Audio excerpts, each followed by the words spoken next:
Welcome back once again in your online classes.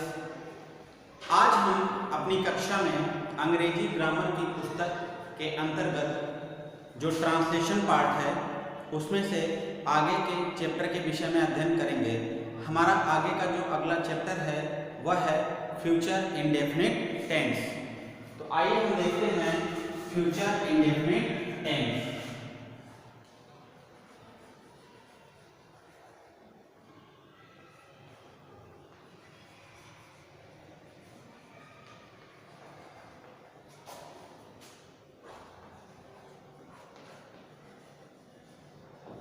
Future indefinite tense. Future indefinite tense क्या होता है? यह future, देखिए इसके नाम से ही हमें बहुत कुछ जानने को मिल रहा है। फ्यूचर मतलब भविष्य या आने वाला समय, इंडेफिनिट मतलब अनिश्चित और टेंस मीन्स काल। अर्थात हम कह सकते हैं कि इस टेंस में आने वाले जो समय है उसमें होने वाले कार्यों या घटनाओं के विषय का वर्णन होता है। हम कह सकते हैं कि जो भी आने वाले समय में घटना या कार्यों का वर्णन होता है वह अनिश्चित होता है, क्योंकि यहाँ पर देखिए लिखा हुआ है इंडेफिनिट टेंस, यानी कि भविष्य में होने वाले कार्यों या घटनाओं के बारे में जिसका वर्णन हो उसे फ्यूचर इंडेफिनिट टेंस कहते हैं। और इन वाक्यों में काम के प्रारंभ होकर समाप्त होने का कोई पता नहीं होता है। तो चलिए आइए इसके बारे में हम और अधिक अध्ययन करते हैं। देखिए इस टेंस में भविष्य में काम का होना या करना पाया जाता है, परंतु कार्य के होने का समय, जो कार्य के होने का समय होता है वो अनिश्चित होता है। अर्थात यह निश्चित नहीं होता है कि काम कितनी देर तक होगा। ठीक है ना, ये इस बात से ये हमको पता नहीं चलेगा कि काम कितनी देर तक होगा, लेकिन काम का करना या होना पाया जाएगा। ये तो ठीक है, हमें ये पता चल गया कि फ्यूचर इंडेफिनिट टेंस क्या होता है, मगर हम दिए हुए वाक्य को देखकर कैसे पहचानेंगे कि यह वाक्य हमारा फ्यूचर इंडेफिनिट टेंस का है या नहीं? तो आइए उसके लिए हम उसकी पहचान के बारे में जानते हैं। देखिए पहचान में हम कैसे पहचानेंगे कि दिया हुआ वाक्य फ्यूचर इंडेफिनिट टेंस का है या नहीं?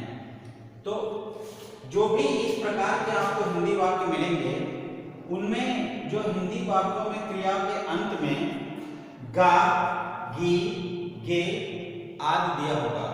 जैसे मैं पढ़ने जाऊंगा तो गा, वह खाना खाएगी, गी, गे, वे क्रिकेट खेलेंगे, तो आदि इस प्रकार के कुछ ऐसे आपको वाक्य मिलेंगे जिनके अंत में गा, गी, गे आदि दिया होगा। तो उससे आप ये पहचान पाएंगे कि ये जो दिया हुआ वाक्य है वह आपका फ्यूचर इंडेफिनिट टेंस का है। अब आइए हम बात करते हैं अंग्रेजी बनाने के नियम में कि कैसे हम दिए हुए वाक्यों की अंग्रेजी बनाएंगे। अंग्रेजी बनाने का नियम क्या है? अंग्रेजी बनाने का नियम आइए देखते हैं। इस टेंस के वाक्यों की अंग्रेजी बनाने के लिए हमें हेल्पिंग वर्ब, विल और शैल की आवश्यकता पड़ती है।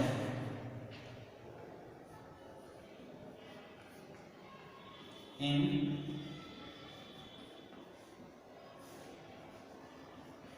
वाक्यों की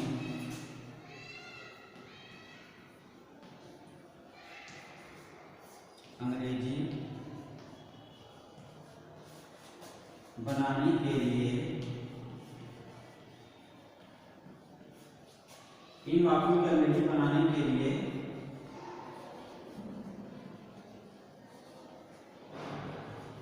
हेल्पिंग वर्ब, विल और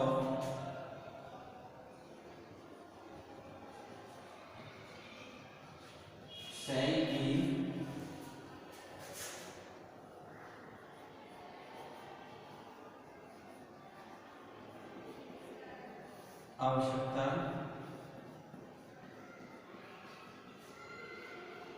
होती है। यानी कि अगर हमारा वाक्य फ्यूचर इंडेफिनिट टेंस में है तो उसको अंग्रेजी बनाने के लिए हमें एक हेल्पिंग वर्ब विल और सेट की आवश्यकता होगी। अब हम कहाँ पर विल का प्रयोग करते हैं और कहाँ पर सेल का प्रयोग करते हैं। तो आई तथा वी के साथ, आई तथा वी के साथ शैल का तथा बाकी सभी क्रियाओं के साथ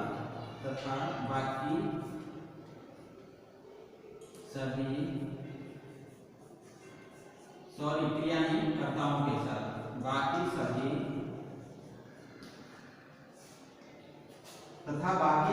कर्ताओं के साथ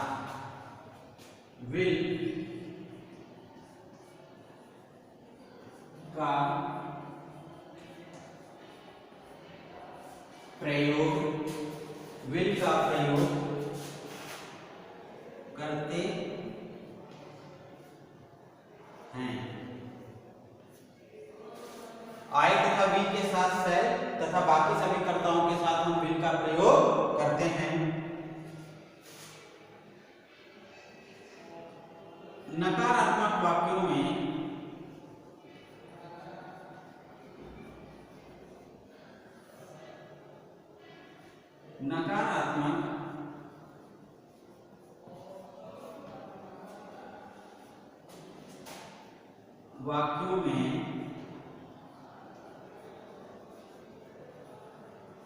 नॉट का प्रयोग नकारात्मक वाक्यों में नॉट का प्रयोग विल या सेल के बाद करते हैं।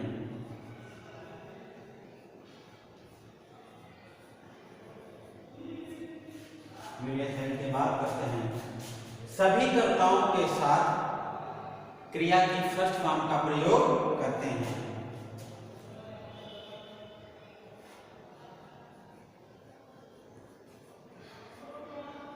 सभी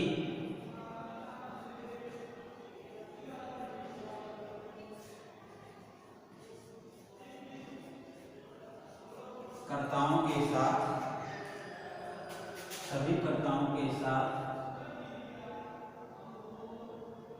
मुख्य क्रिया की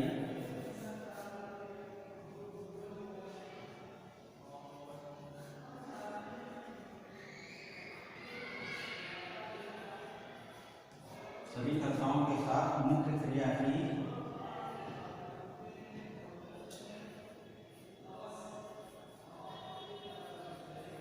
फर्स्ट फॉर्म का प्रयोग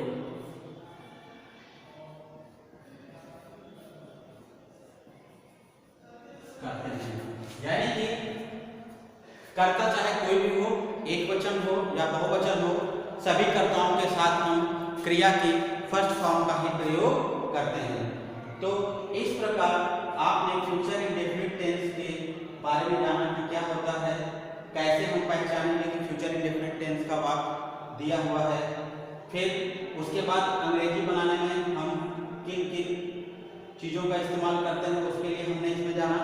अब आइए हम देखते हैं इसके स्ट्रक्चर्स के बारे में कि अगर हमारा दिया हुआ वाक्य affirmative, negative, interrogative and interrogative negative में है तो हम किस प्रकार से उन वाक्यों की अंग्रेजी बनाएंगे।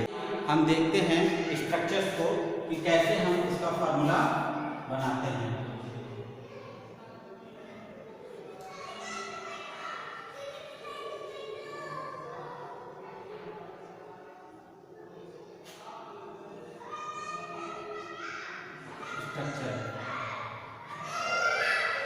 पहला है आपका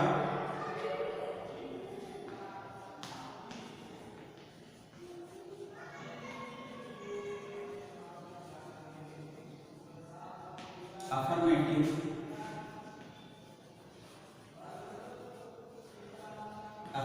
सेंटेंसेस। अफर्मेटिव सेंटेंसेस में अगर आपका वाक्य दिया हो तो कैसे हम उसको ट्रांसलेट करेंगे? तो देखिए, सबसे पहले हम लिखते हैं सब्जेक्ट प्लस उसके बाद हम लिखेंगे हेल्पिंग वर्ब, विल या शैल, जो कि हमारा कर्ता के अनुसार लगेगा। Subject plus helping verb plus verb की फर्स्ट फॉर्म प्लस ऑब्जेक्ट। सबसे पहले सब्जेक्ट, उसके बाद हेल्पिंग वर्ब, कर्ता के अनुसार विल या शैल, प्लस वर्ब की फर्स्ट फॉर्म प्लस ऑब्जेक्ट। दूसरा है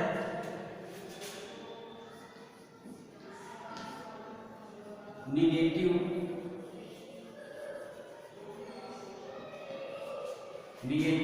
sentences.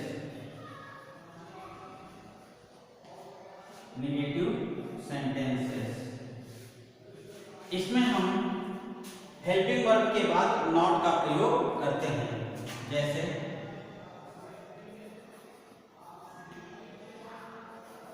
Subject plus helping verb, will या shall plus not plus verb first form plus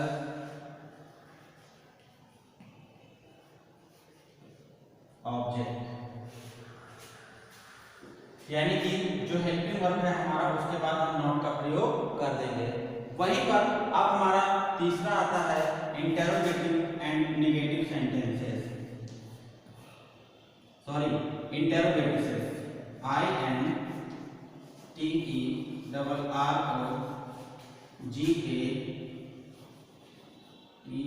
INTERROGATIVE, interrogative sentences.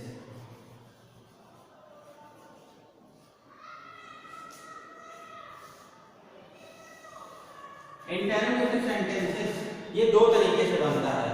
पहला, यदि प्रश्नवाचक शब्द वाक्य के प्रारंभ में हो, और दूसरा यदि प्रश्नवाचक शब्द वाक्य के बीच में हो। तो पहला है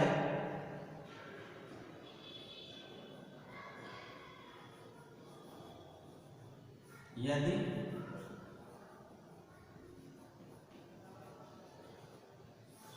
प्रश्नवाचक शब्द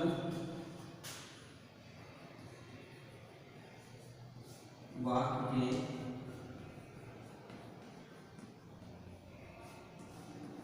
प्रारंभ में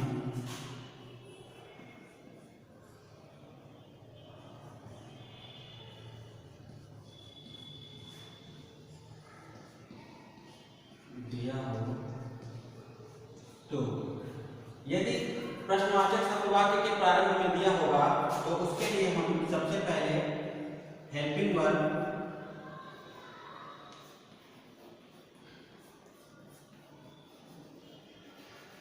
विल या शैल का प्रयोग करेंगे, प्लस फिर सब्जेक्ट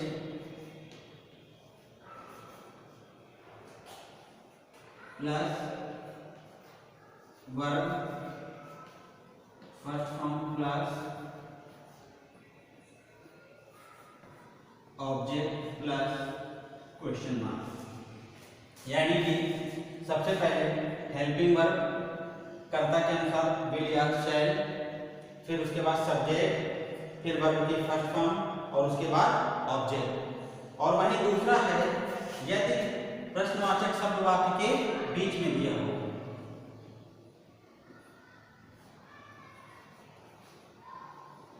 यदि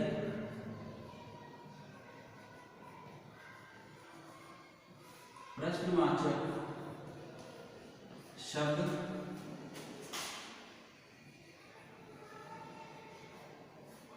वाक्य के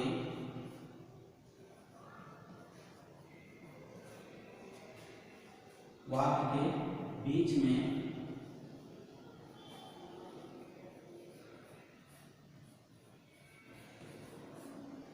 दिया हो तो तब क्या करेंगे? तो सबसे पहले हम उस प्रश्नवाचक शब्द की अंग्रेजी लिखेंगे। सबसे पहले हम उस प्रश्नवाचक शब्द की अंग्रेजी लिखेंगे। इसका मतलब question word plus helping verb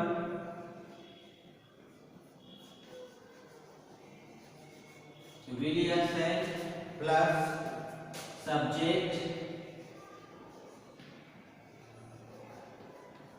plus verb की first form plus object plus interrogation mark यानी कि प्रश्नवाचक चिन्ह। यानी कि अगर हमारा वाक्य प्रश्नवाचक है और प्रश्नवाचक शब्द वाक्य के बीच में दिया हो तो सबसे पहले हम उस प्रश्नवाचक शब्द की अंग्रेजी यानी कि क्वेश्चन वर्ड, उसके बाद हेल्पिंग वर्ब कर्ता के अनुसार, फिर कर्ता यानी कि सब्जेक्ट, फिर वर्ब की फर्स्ट फॉर्म और फिर उसके बाद हम ऑब्जेक्ट लिखते हैं। इसी तरह हमारा जो चौथा है इंटेरोगेटिव एंड नेगेटिव सेंटेंसेस।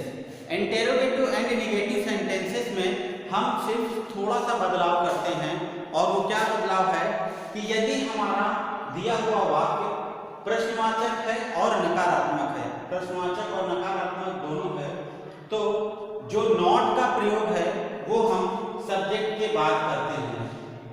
जैसे अगर हमारा दिया हुआ प्रश्नवाचक शब्द और वाक्य में नकारात्मक दोनों दिया हो तो हम helping verb plus subject plus not और उसके बाद वर्ब की फर्स्ट फॉर्म प्लस ऑब्जेक्ट ऐसे ही लिख देंगे। तो आइए हम देखते हैं जो चौथा है उसे हम किस तरीके से कंप्लीट करते हैं और यानी कि हम उसका स्ट्रक्चर किस तरीके से बनाते हैं।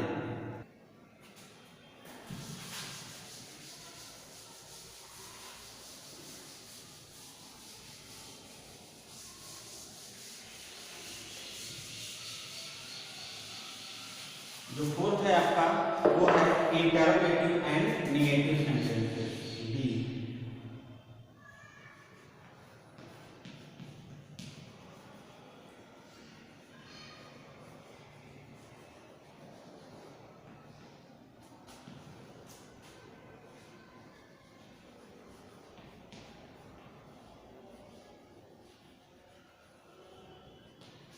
इंटरोगेटिव एंड नेगेटिव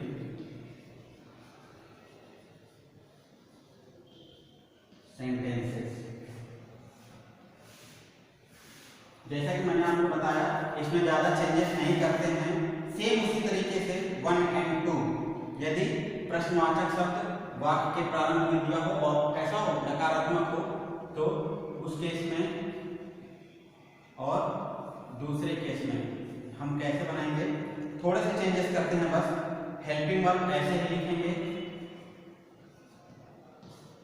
विल या शैल, उसके बाद सब्जेक्ट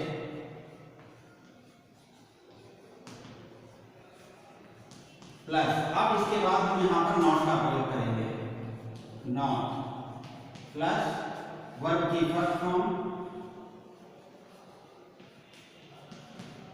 प्लस ऑब्जेक्ट और क्वेश्चन मार्क का चिन्ह। दूसरा है जब प्रश्नवाचक शब्द बीच में हो और वाक्य नकारात्मक हो तो सबसे पहले उस स्थिति में हम क्वेश्चन वर्ड की अंग्रेजी लिखेंगे प्लस उसके बाद हेल्पिंग वर्ब में विल या शैल प्लस फिर subject plus not plus verb की फर्स्ट फॉर्म प्लस ऑब्जेक्ट और फिर प्रश्नवाचक चिन्ह। तो इस प्रकार से आपका ये जो स्ट्रक्चर है फ्यूचर इंडेफिनिट टेंस में दिए गए वाक्यों को कैसे हम हिंदी से अंग्रेजी में अनुवाद करेंगे ये कंप्लीट होता है। अब आइए इन स्ट्रक्चर्स के अनुसार हम कुछ उदाहरणों को देख लेते हैं और समझ लेते हैं और कैसे उनको हम हिंदी से अंग्रेजी में ट्रांसलेट करते हैं इसके बारे में सीखते हैं। देखते हैं कुछ उदाहरणों को। जैसे पहला है वह घर जाएगा, तो अंत में देखिए आपको यहाँ पर आ रहा है गा, तो हम बनाएंगे इसका ही will go home, वह घर जाएगा, he will go home। दूसरा है मैं अखबार पढ़ूंगा, तो मैं अखबार पढ़ूंगा, तो I shall read a newspaper,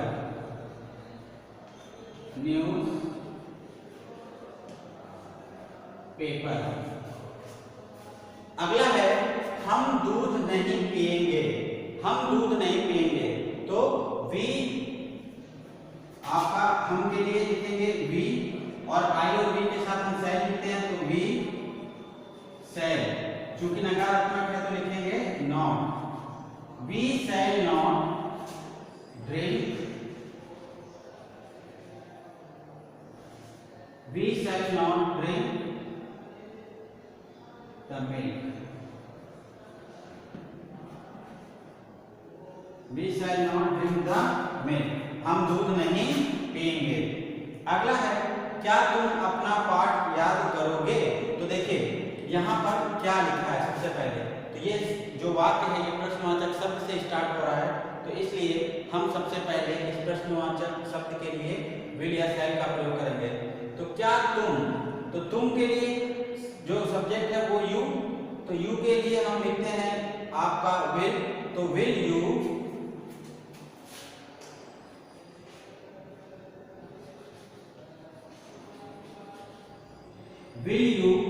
learn,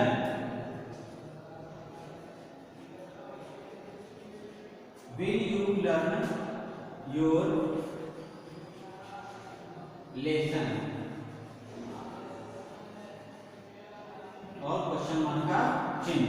तो सबसे पहले क्या तुम अपना पाठ याद करोगे, तो विल यू लर्न किसका पाठ, अपना पाठ, तो will you learn your lesson.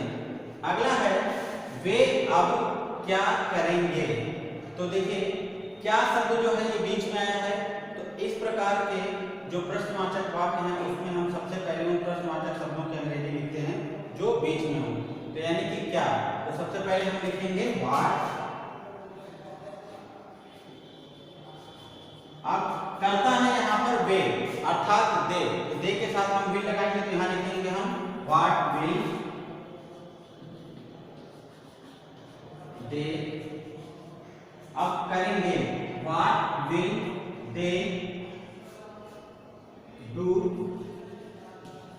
Now, अर्थात अब क्वेश्चन मार्क का चिन्ह, what will they do now, वे अब क्या करेंगे। अगला है क्या आज वर्षा नहीं होगी, यह वाक्य प्रश्नवाचक और नकारात्मक दोनों है, तो इसके लिए हम सबसे पहले आपका क्या शब्द दिया है उसकी अंग्रेजी के लिए हेल्पिंग वर्ब का प्रयोग करेंगे। तो क्या आज वर्षा नहीं होगी, तो विल इट